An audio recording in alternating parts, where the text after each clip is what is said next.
Hey everybody, I'm Dane Sanders, and I want to welcome you to Fast Track Coaching Ask Dane.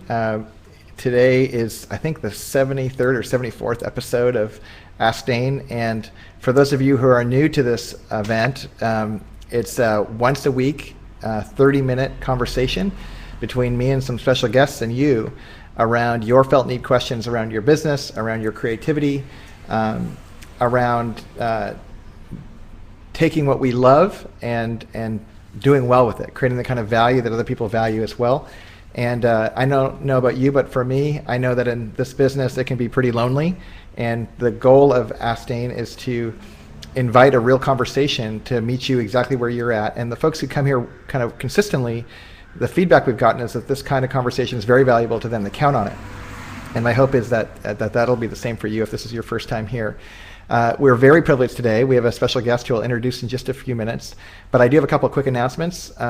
First of all, again, if this is your first time, the way this works is you are totally welcome to be part of the conversation with us, and the way to do that is you can ask questions. You can either Twitter a question with @DaneSanders in it, or even better, you could jump online to the Ask Dane site, join the event, don't be a spectator, but actually join the event, and if you click the little light bulb in the lower right-hand corner and type a text question, or actually if you want to set up your video camera, you can actually create a video question as well.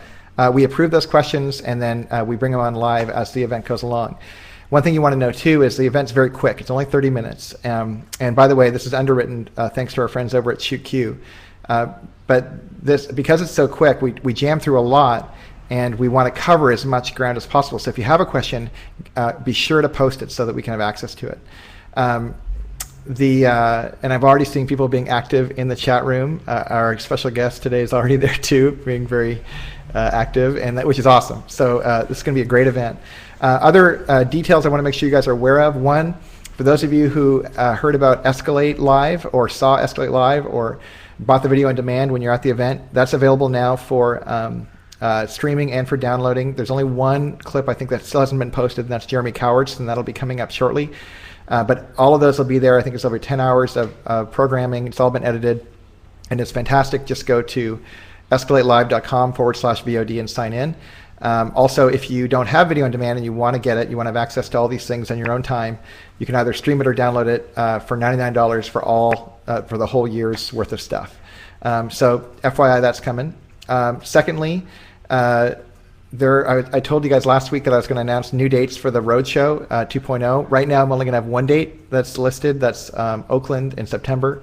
And if you're interested in that, there's a link at the store.fasttrackphotographer.com.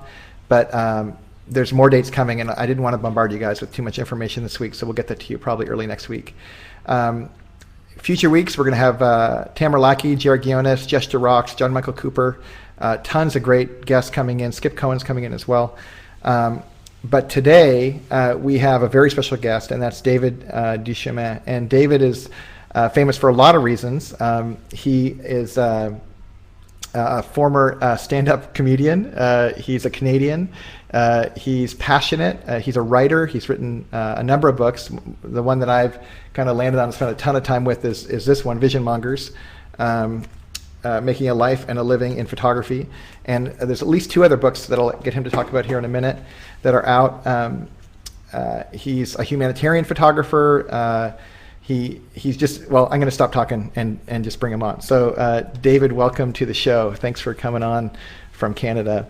Now, I believe, are you in Canada right now? Where are you at today? I am indeed. I'm at home in Vancouver.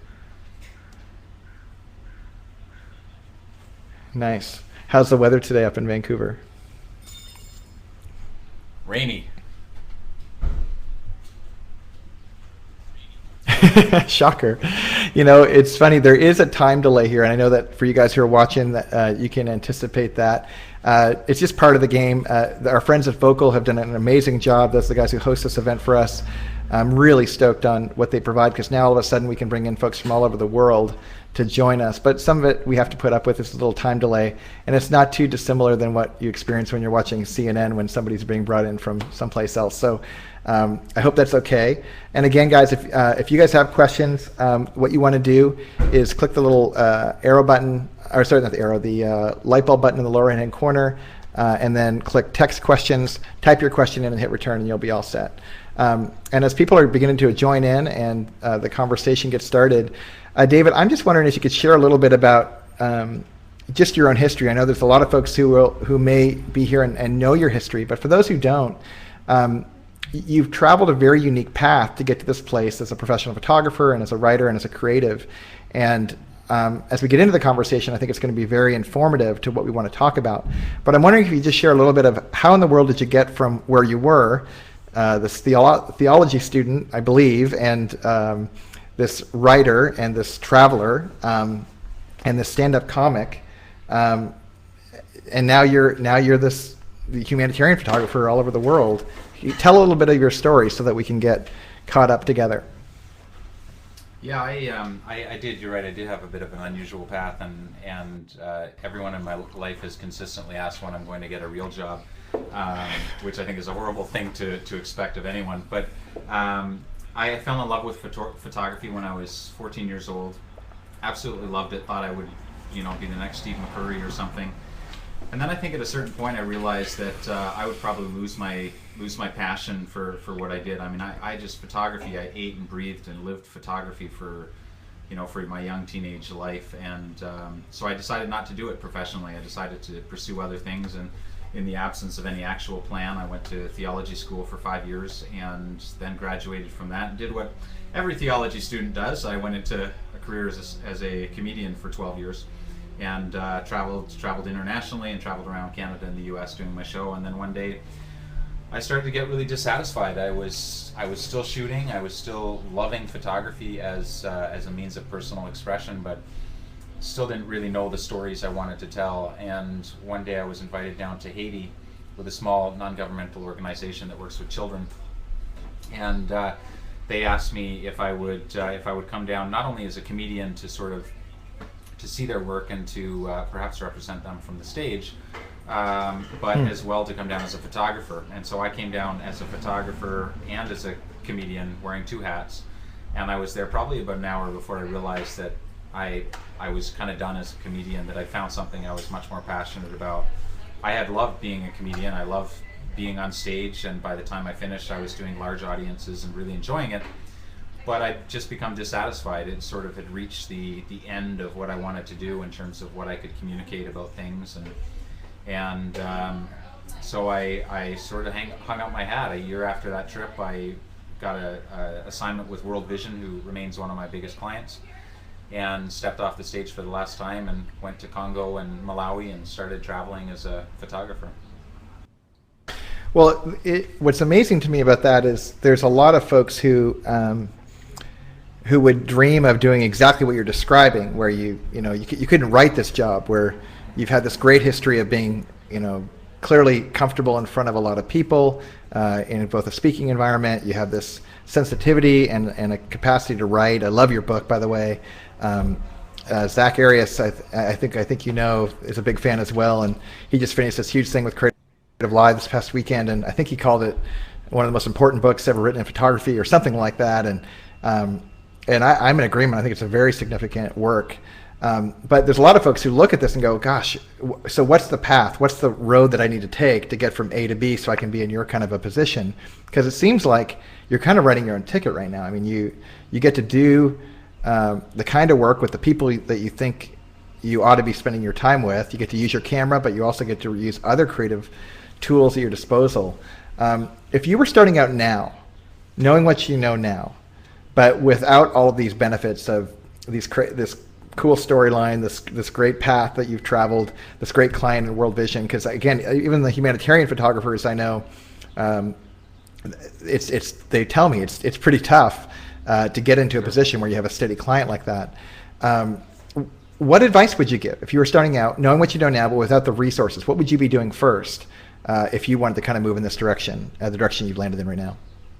Do you know what? The thing is that, of course, I didn't start in this spot, Dane. I mean, I got here kind of accidentally, and the way I got here was by falling on my face a number of times. And things have not always been rosy, and I've been through one bankruptcy and a number of really personal and professional failures. And I would say that the path that got me here was falling on my face, and is a result of risk. we sometimes forget that life is incredibly short. And I think I wrote somewhere in the book, and to be honest, I've heard the quote somewhere else, I just don't know who said it. There's no reward for those of us who, tiptoe through life only to make it safely to death on the other side. I mean, the fact is, risk is, we all believe that there's a certain amount of security in life, when in fact I think there's none. And if you risk, yes, you risk falling on your face, but then you take what you've learned through those failures and you apply them to the next endeavor or the next opportunity and eventually you get to the point. I mean, I'm 38. I didn't start and just say, hey, I want to be a photographer and have sudden success. I've been on this progressive journey that's involved a lot of risk. So I would say the first thing I would say, other than be really good at your craft, other than have a teachable spirit, I would say be willing to take risks. And there is no path. If you ask for example, Zack Arias, how do you become a professional photographer? His story will be very different than my story. We will share similar advice in terms of, you got to be able to risk, but you also got to be real smart. Both of us have had issues with finances and credit, and both of us would preach the sermon that you put your credit card in your pocket and don't, for the love of anything, use it to finance your business. Be smart about your finances, but risk is absolutely hands down the best tool. If everyone that I look at that's currently doing this professionally and really enjoying a unique spot in the marketplace has taken a risk. They could have fallen flat on their face. I could have and still may very well fall flat on my face, but risk is the thing that I think that separates us. Well, let's talk about risk for a second. It's interesting that you say that. I was just in a conversation 30 minutes ago with a photographer locally who was really wrestling with, she's new to the industry, relatively speaking. She has a retail space. She is in a position, I won't mention her name so I can speak freely on this, but she's in a position where she's not making very much money, of course. And she feels like she's taking a lot of risks. But in reality, just a little poking, I discovered that there wasn't actually a lot of risk going on at all. There was very much I'm going to get into a market, look around, see what other people are doing, charge what other people are charging, or a little bit less if I feel a little insecure. And for her particular genre of photography, it seemed like her felt experience of risk was very high. But as someone objectively trying to look at where she was at, it seemed like her real risk was actually pretty low. And for some folks who are listening to the show, my guess is they're making stories up in their head about what risk is, and it sounds like it's different than just how I feel. It sounds like risk has to be measured with other metrics besides just how I'm feeling. And how can I tell if I'm living in a risky place, or I'm willing to kind of put myself in that space of leaning into my creativity, taking a gamble on me as a creative? How do I know that I'm actually doing that? If I'll leave it open-ended like that. How do I know if I'm being creative or risky in that way? Wow, that's a good question. I think for those that are married, probably the minute your spouse starts freaking out, that's the minute you stepped over the line. But I'm not sure. I think for everyone it's different. Even the perception of risk may be the big hurdle. There may be a lot of people that are, in fact, you and I would look at it and say, wow, you're not really risking. But the perception of risk is what's holding them back, even from those first tentative steps. So I would say that you take small risks and you get a little more comfortable and you realize, okay, I took that risk, I didn't die, things are okay, and you take the next risk. But I think it's really important. I think, the risks, you're right. I think anyone that goes into the market and just plays it very safe, they may be risking some things on a personal level. They may be risking their line of credit. There may be some risk there. But in terms of taking larger risks, like, there's a lot of people charging $500 for this particular headshot thing. I'm going to charge $1,500, and I may only do a fraction of them a year, but isn't that what you want? You want more income and less work. The math may very well pay off, and it feels like a risk. When I was an entertainer, at one point I just doubled my fees, and I was afraid I would lose more than half of my clients. What happened was I immediately lost maybe a third of my clients, so I had less work, but I was making twice the amount for every performance that I did. So the math worked out really well. It felt like a risk, and it very well could have. That I could have lost 2/3 of my clients, and then I would have been behind the eight ball. But I think you take baby steps. You take the little risk, and then you look. But you got to be willing to take the risk. I mean, pursue the risk rather than avoid it. Really helpful. It's funny, in my conversation with this particular photographer, I was really struck by just the idea of risk in general. She was describing her husband, and he has a more traditional employee job where he works for a company, and he's not the owner of a company per se, but she was talking about how her husband was nervous about her work, and I got the impression that the perception was that he was in a less risky place than she was. But risk is kind of fickle that way, isn't it? I'm curious if you think if this is true or not, because I have other friends who think they're in a really secure position, or maybe 2 years ago thought they were in a really secure position, and then all of a sudden the economy got a little bit nutty, and all of a sudden they didn't feel very secure at all. They were losing their jobs, and in fact a lot of folks who are influx into the industry right now, into the photo industry, seem to be refugees from other industries where they were let go, especially in real estate and other places. Can you say just one more comment about risk, and whether risk is objective or not? Because it sounds like a lot of it is a willingness to just sweat, to feel like you're on the edge of what you're up to. Describe risk tangibly and more practically for folks, because I think that this is the kind of thing that I think could be really beneficial if people who are listening could really picture themselves around risk and what you're describing. Because if you're not feeling these kinds of things, because I think you're onto it, if you're not feeling that kind of risk, there's something that you're not committing that it seems like is required if you're going to flourish in this industry. Yeah, I think you're absolutely right. I think there's an illusion of security that people with a 9-to-5 job have, that in reality you're putting your future, your finances, your career, everything in the hands of someone that you assume can run a company better than you can. So there is absolutely a risk in being a 9-to-5 work for someone else kind of person. It may not feel that way.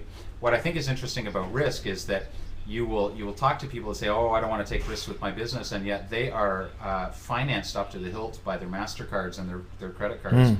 That's right. I would say that's a greater risk. If you look at your balance sheet every month and you have no liabilities, you have no debt owing, no credit card debt, no debt, then the bigger things that would feel very risky normally and will actually produce results, those aren't quite as risky. If you decide, you know what, I'm going to spend the next three months doing a personal project and building my portfolio, and I'm going to build the portfolio I want, not the portfolio my clients want. I'm going to build my portfolio.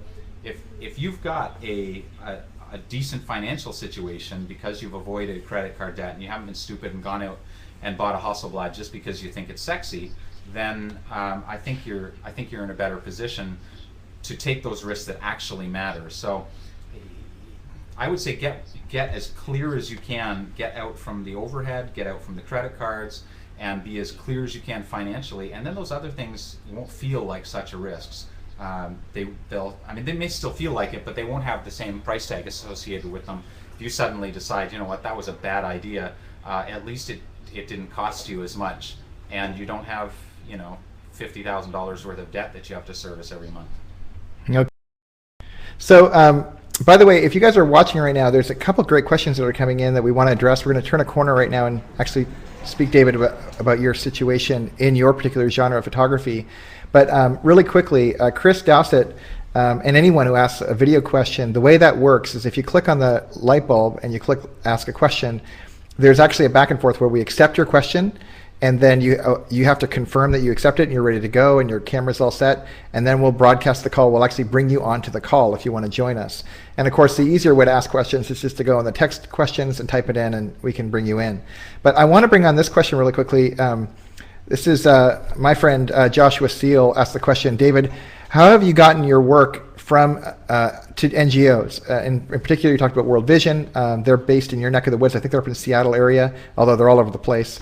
Do you reach out to them, or do they find you? And I love this question because it's very practical, and I think a lot of folks who are watching, they might even be doing some other genre of photography, traditionally it's event photography or portraiture, as a means to get themselves in a position where they get to do the kind of work that you're describing. But how do you initiate that kind of a relationship with these NGOs in order to get your first? I think you've hit on it, Dane, when you ask how do you initiate the relationship. I am increasingly of the opinion that many of us talk about word of mouth and none of us do anything about it. We say it's the best form of advertising. We do absolutely nothing to generate that word of mouth. And word of mouth comes from relationships. It comes from creating an atmosphere of trust and building into clients that you already have and potential clients. And so, Joshua, your question is really appropriate. When you say, do you reach out to them or do they find you? And the answer, of course, is yes. And I don't mean to be facetious, but there's outbound marketing and there's inbound marketing. And I have a website, and I have over the years I have sent out postcards, and there's some examples of that in the book in Vision Mongers. But in reality, if I were to be honest with you, I would say that a very, very small percentage of any of my outbound efforts have been have reaped any benefit. The vast majority of my across every effort that I do, every initiative as a professional photographer has been as a result of my blog and initiating conversations and relationships through things like Twitter and through things like my blog. My blog has got easily the best return on my investment on anything that I have done. So I would say you've got to find your voice and find a way to be involved in that community. Be an insider. If you want to work with NGOs, then you need to speak the language, you need to understand their world, you need to go to the conventions, you need to read the magazines, and you need to begin connecting with these people and find out what they want and who is making those decisions. In the end, I got very lucky. I just had one really great client who followed my blog and contacted me. Despite hundreds of postcards, in the end, they contacted me, and it wasn't anyone I previously contacted. It was someone from an ad agency representing the NGO, and it came through a completely serendipitous kind of avenue. So all of that effort, and it was the social media stuff and the blog that in the end worked best for me. But you got to have both. I think you can't just have one. You got to do both. Cool. Well, we'll come actually back to the social media conversation in a second. Very helpful. We're actually going to try and bring Chris Dowsett on for a second and broadcast his call. So we'll have a third video camera on. We've never actually been able to make this work, so this is a bit of an experiment. So we'll see. But let's see now. Chris, are you there? I am. All right, Chris. So I'm going to get my ugly mug off of the camera here for a second. And there we go. So Chris, go ahead and ask your question.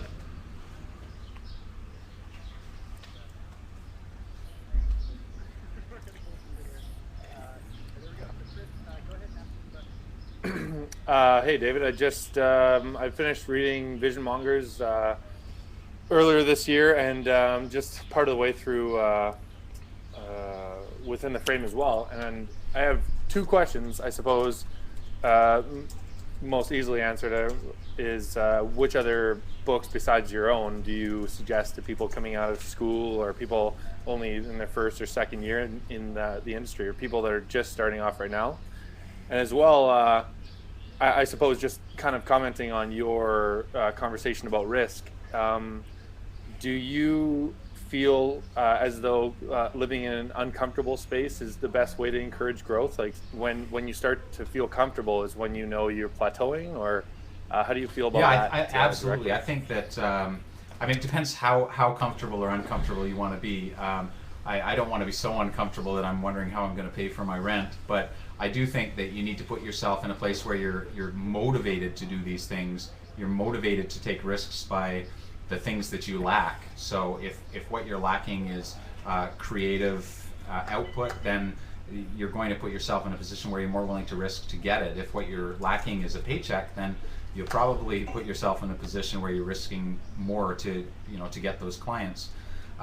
So absolutely, I think don't be afraid of challenge. Take every risk that comes along, every opportunity, and really go for it. Because at the end, honestly, life's short. You have one kick at this. You may as well go down in a blaze of glory, right? So, and we live in a society where it's very hard to fail. I mean, having very reluctantly gone into bankruptcy, I didn't want to do that. I did everything I could not to. But really, at the end of the day, unless you have no friends and no one to help you out and no welfare, and I mean, honestly, what's the worst that can happen?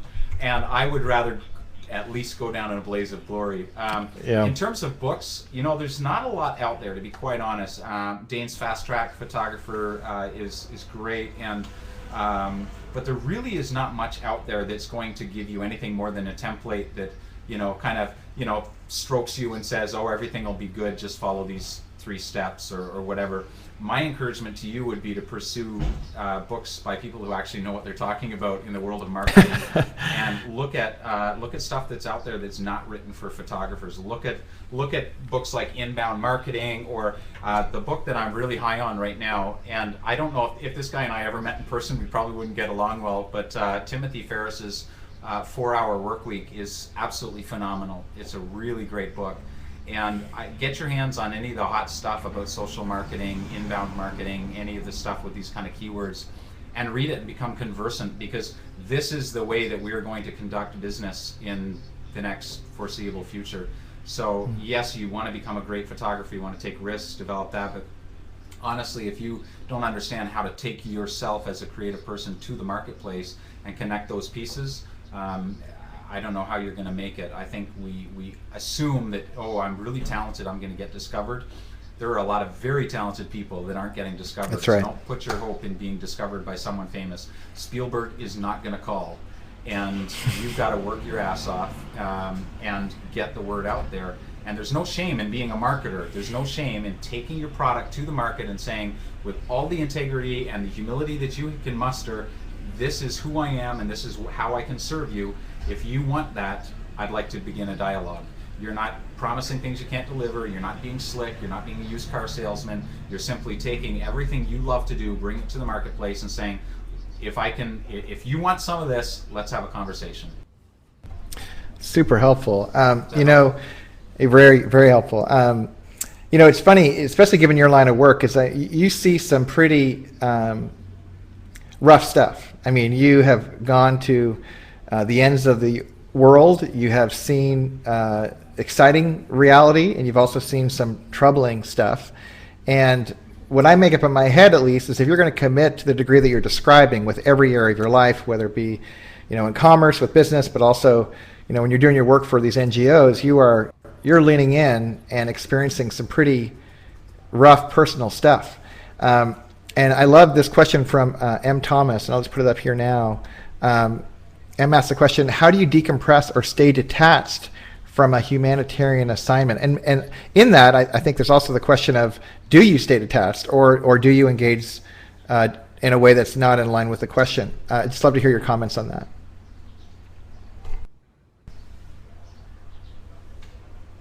No, I don't know if it's even possible.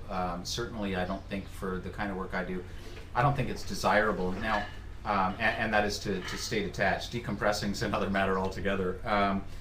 Remember too, I'm not a photojournalist. I don't do the kind of work that someone like James Notchway or my friend Amy Vitale or even people like Carl Grobel would do. I do stuff that's much more commercially relevant to NGOs, so I work in a controlled environment, and we work hand in hand with communities that are already willing to host us and to participate with us. So I'm not going in and dodging bullets, and I have no desire even to do that, and I'm certainly not going to pretend that I'm doing that kind of work. So as a result, I think the ethics of things don't constrain me as much. I can get as involved and as subjective as I choose to, and I do choose to. I want to tell stories about families, about mothers and children who are dealing with the HIV/AIDS question. I want to deal with internally displaced persons, but I want to do it from a personal, subjective perspective. I'm telling that story through my eyes, and so I get as personal as I possibly can. And it's hard. There's not an assignment that I go on that I don't at some point lie in my bed and stare at the ceiling and tears dripping, down my face, pooling into my ears, and wondering if what I'm doing really is making any difference. It can be very difficult, but I think if I detached myself, I wouldn't be telling the stories in the same way. And I try to tell stories of hope and of triumph and that sort of thing. So it's challenging. Decompression happens when you get home and you look at your images and you hear stories from other people that talk about what a difference things are making, or how their lives have been affected, and you love the people that are close to you. You know, it gives you perspective. Dane, we talked about risk. Honestly, again, when you spend time with, you know, a mother who is dying of HIV/AIDS and knowing that her child is going to be left behind with no parents, knowing that, you know, the whole village, 50% of the population is under the age of 16, and you wonder, how are they going to learn to till their fields? How are they going to learn all these sustainable things? It's really difficult, but it gives you perspective. And when you come back and people say, "Oh, how can you?"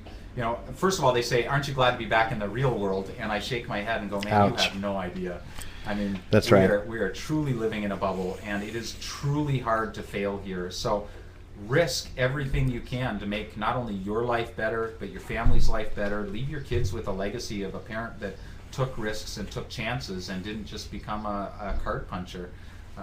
Yeah. You know, that's the best thing I can say about decompression is you come back and you don't wash it away. You internalize it and allow it to change your life here and now, and you know, change the lives of your friends and your family for the better.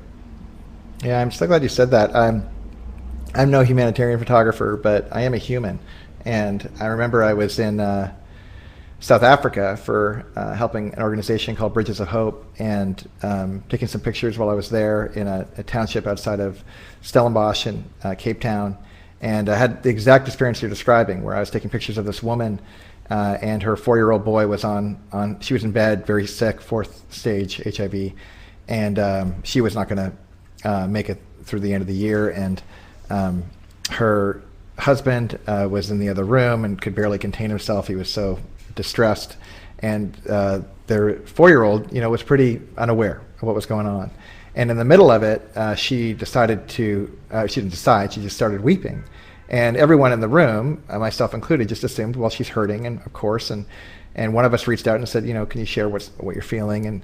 And her response through a translator was, oh, no, I'm not crying because I'm hurting. I'm crying because I'm so thankful.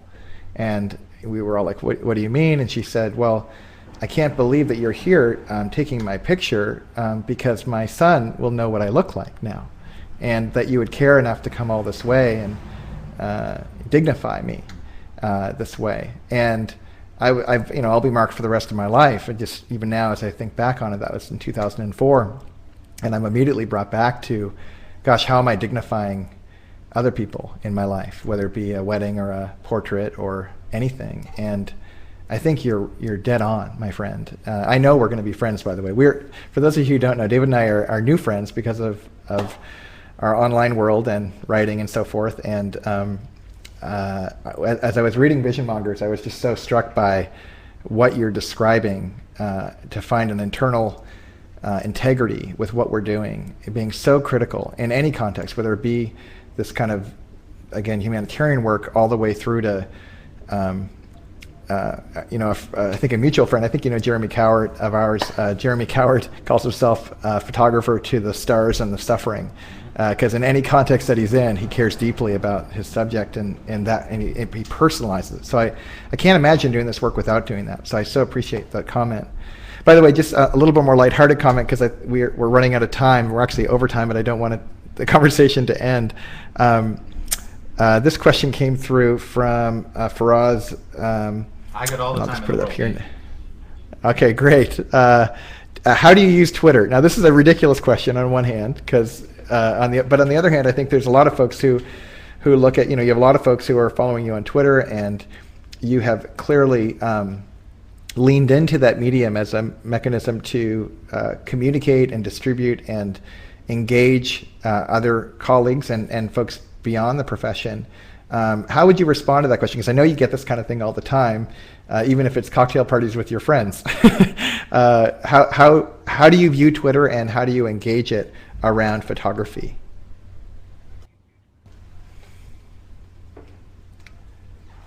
I absolutely love Twitter, and just going to say, Dane, I've got all the time in the world, so I don't want to impose anything on you, but if you want to keep the conversation going, it's no imposition. But Great, Twitter's funny, and I think that the more useful the social networking application, the goofier the name. And I don't know why we can't come up with a name that's not so ridiculous. But Twitter it's an opportunity to begin more conversations, and I believe I said this in Vision Mongers. If not, I should have. Every opportunity begins with a conversation, and I so completely believe that I'm almost willing to go on record and saying, if you could only do one thing with your marketing, only one thing, find a way to start more conversations, because that's the gateway to more relationships. It's the gateway to confidence and trust, and those are the contexts in which any business relationship or transaction will occur. So Twitter for me, because my audience is so much of what I do is in education. I knew when I started photography that I wanted to shoot for humanitarian groups. I knew I wanted to travel, and I knew I wanted to teach. And so for me, it's my opportunity to grow an audience and a community where I can teach. And it's a two-way conversation. The people that are on my Twitter feed, many of them I've met, they've come on workshops, they've become friends. They now, for example, I've just written a check to someone who's doing my website and redoing my website, and he was someone that I met on Twitter, came on a workshop. He's given me business, I've given him business, we've become very good friends. This has recurred over and over and over again, and so if I could only do one thing, I would put my time and effort into understanding the social media, the world of social media. You want to understand how your blog can connect with Twitter, and then once you're on Twitter, you just, it's not a gimmick, it's an actual tool. So I don't use it for the equivalent of cold calling. I put out little bits and I interact, and sometimes I have stupid tweets and sometimes I have helpful tweets, but it's something where people can at least encounter me and I can encounter them, and we can begin some kind of conversation that's helpful to each other. So I give people tweets that I hope will send them in a certain direction, that will give them a link to a resource that's helpful. Even if it's just, hey, go check out my blog today, there's a new post up. I write my blog because I hope it's helpful. It's not all shameless self-promotion. So hopefully, everything goes around and comes around, and we all benefit from it. So that's the power of social networking, is the ability to initiate more conversations with a huge cross-section of people simultaneously. And well, that's right. Well, it's funny, cost is an interesting one.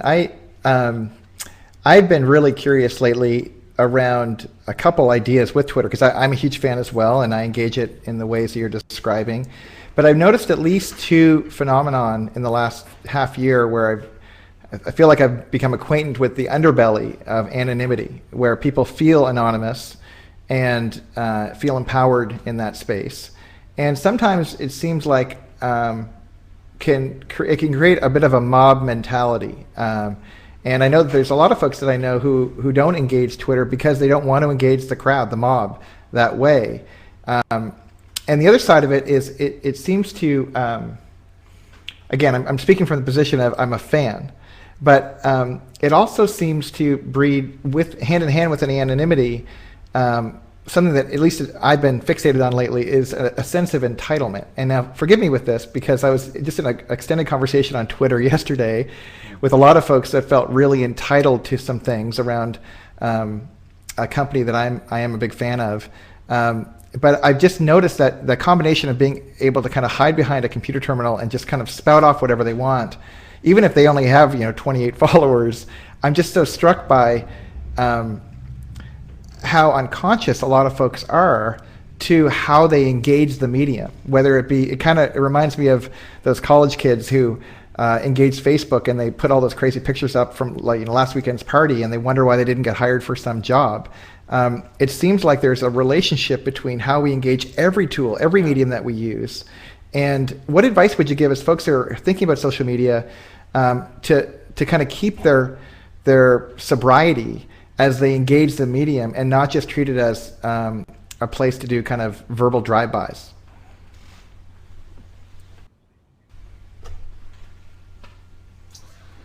I would say you have to understand that once your stuff goes into the Ethernet and is in the cloud, you can't take it back. So you need to speak you need to understand who your audience is, and you need to understand what your brand is. If you're focusing on photographing families and children, then you need to tweet and be present in the cloud in a way that that shows that you have integrity and that jives with that core brand. It doesn't do you any good to also be shooting strippers and putting those photographs up, and there's a disconnect, or having nasty conversations with other photographers. You need to look at the core of your brand and say, who am I? And I mean, I know who I am, and so I come to the social media space with some humility, with some confidence, and a willingness to apologize when I screw up, because I screw up routinely. And if I make a mistake, I'm quite happy to say, you know what, I made a mistake, no big deal, move on. The fact is, my Twitter feed is free, and if you don't like what you're reading, I would welcome you to go somewhere else. That's right. I love my fans, but the moment that you feel like I'm not meeting your need, don't bitch at me. Unfollow me and go somewhere else, because there's lots of photographers out there who will meet your need. I think an interesting thing happens with this, Dane. Not always, but I think when you're true to that and you don't engage in that kind of nonsense and the bickering, that's right, and the stuff that goes on forums, I think people don't want to spend their time there. You attract, like it does get boring after a while, right? So you bait for what you're fishing for, and if you want kind. It does, and if you want kind, good people, then you know what? Just speak to them and speak to your market, and the trolls, and M. Thomas just said the grumpies. You know what? Once in a while you're gonna get a grumpy, and just say, God, as they say in the South, they say, bless your heart, which is a southern polite way of saying you're an idiot.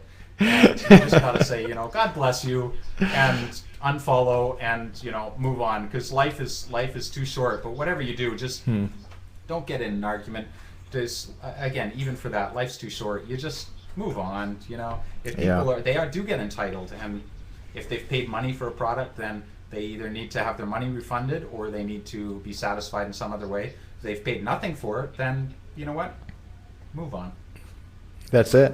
We're going to take one more question before we're done. And my friend Kate Moore asked the question. She says, I'm a SAP and struggle with giving back versus making money. How do you reconcile the two, working with NGOs? And I'd even want to just not take off that last part of it. Just how do you reconcile the two? Because I know there's a lot of folks that are just hurting right now. They're in a position where they're really just trying to make a go with this business. They want to keep a heart, and everything that you just shared, David, about this whole time that we've been in this conversation, it seems to be consistently coming back to this idea of, like, who am I? So whether it be who am I and how I use a tool like a Twitter, or who am I and what do I do with a camera, or who am I and how do I engage my subjects, this who am I question often can come down to not only who am I to make money as a photographer, but holistically, who am I where I'm not just inhaling but exhaling, where I'm giving back. And I'm wondering if you could just comment a little bit about that. Like, how do you cultivate a giving spirit, or a sense of how can I engage the whole world, not just the marketplace, in a way that's both true to myself, but not living in this world of scarcity or fear, but really trusting, like, okay, this life is short, and I want to be the best, without sounding pithy, I want to be the best me that I'm ought to be.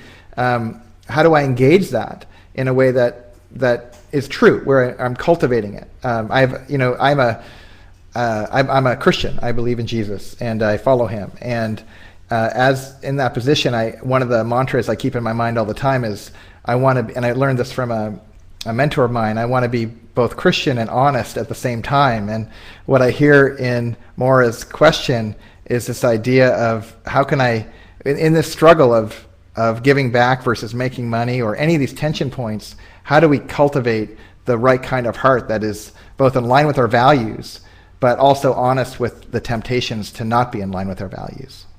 Does that question make sense?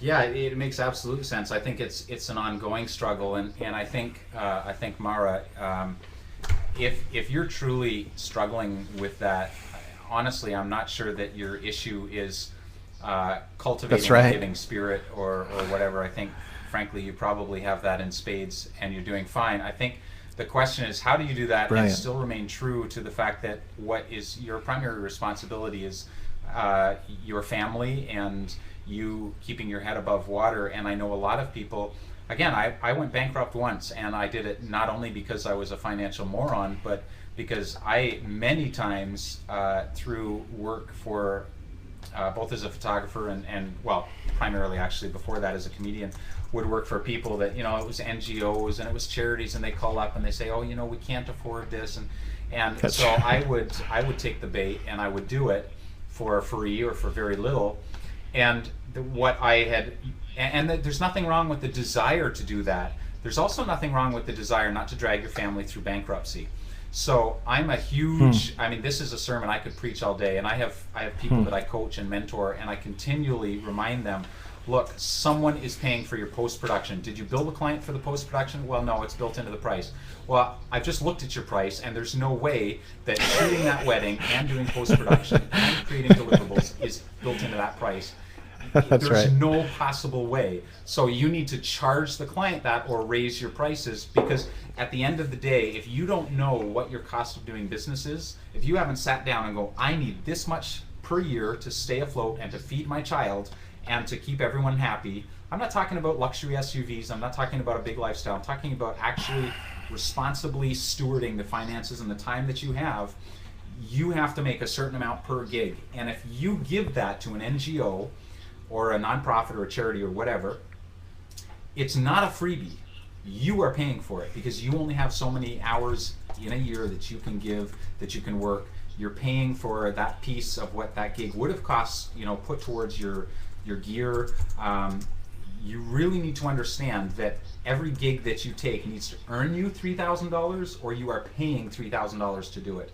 It's got to come out of your budget somewhere. So I would say find ways to do it. I have given my time to NGOs, and I've done that because a corporate client or someone I know that's a businessman has come to me and said, Playing Robin I will Hood, write a check right. for you to go and shoot for this organization.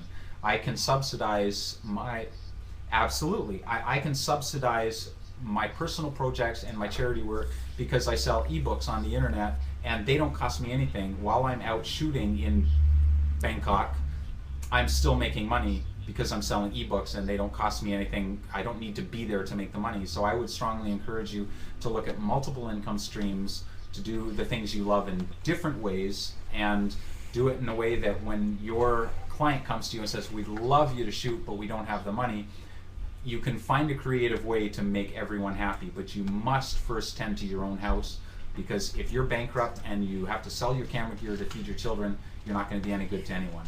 So That's right. again, I'm not advocating that you buy the luxury SUV and you have a fat lifestyle in order, you know, and don't give. I'm not saying that at all. I'm saying tend to your own house first. Make sure that your own finances are in order. And frankly, if you don't have credit debt, if you don't have huge overhead, you will be able to do these things for less and make those concessions without going, oh man, I need $6,000 out of that, you know, 3 days worth of shooting, or whatever your number is. But first you have to know what your cost of doing business is. You have to know what it costs you. Otherwise you won't know how to charge, and you won't know what you're losing when you say, sure, I'll shoot for a month for free, and then you realize that out of some part of your budget you have to come up with $25,000. That's right. By the way, for what you're saying is so pragmatically helpful. If any of you guys are listening and you're like, gosh, I don't even totally get what it would even look like for me to figure out my cost of sale or my general expenses or the difference between a salary and a profit.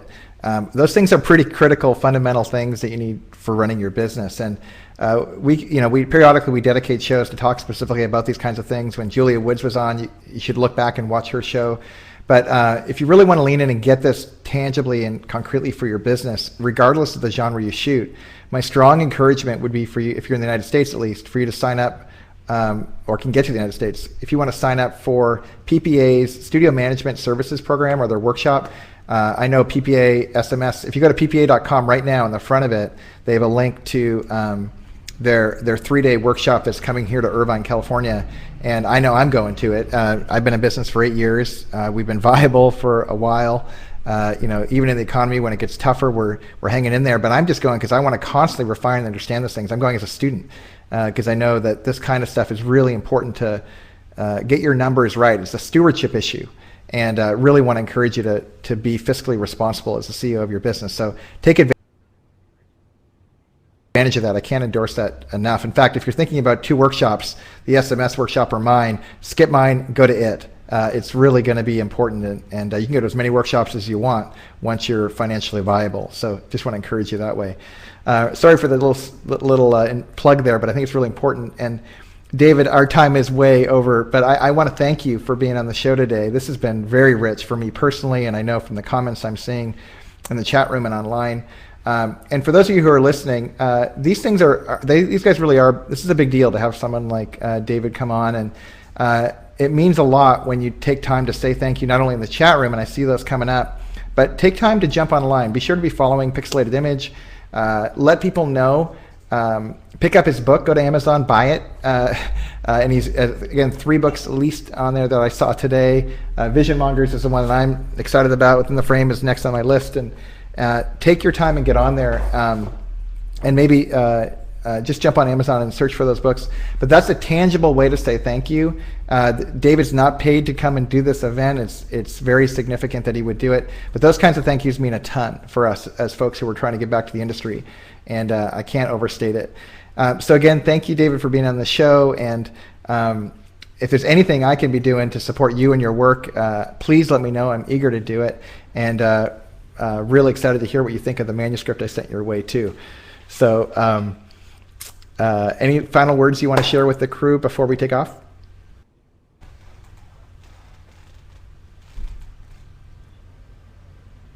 No, I'm just really grateful. This is I love the format of this. I love the technology, and it's fantastic to have a conversation. But as I said earlier, every conversation or every opportunity begins with a conversation. So I've put my Twitter handle up there as @pixelatedimage, and you can find my blog at pixelatedimage.com.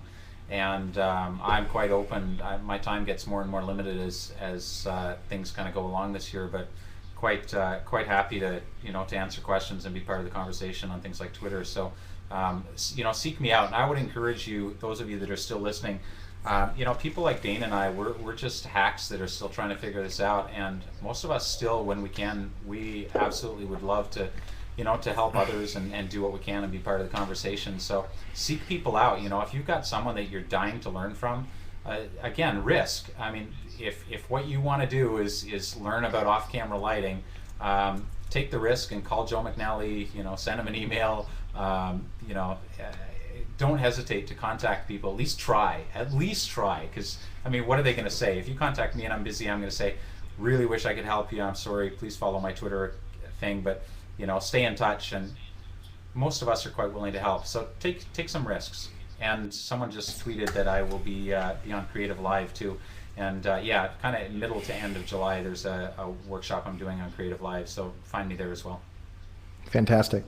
Very good. Well, thank you again for being here, and we'll sign off on the show right now. Again, the replay will be up here shortly, so everyone, if you want to pass the word around to let people know, that'd be great. But again, thank you, David, and we'll see all you guys next time.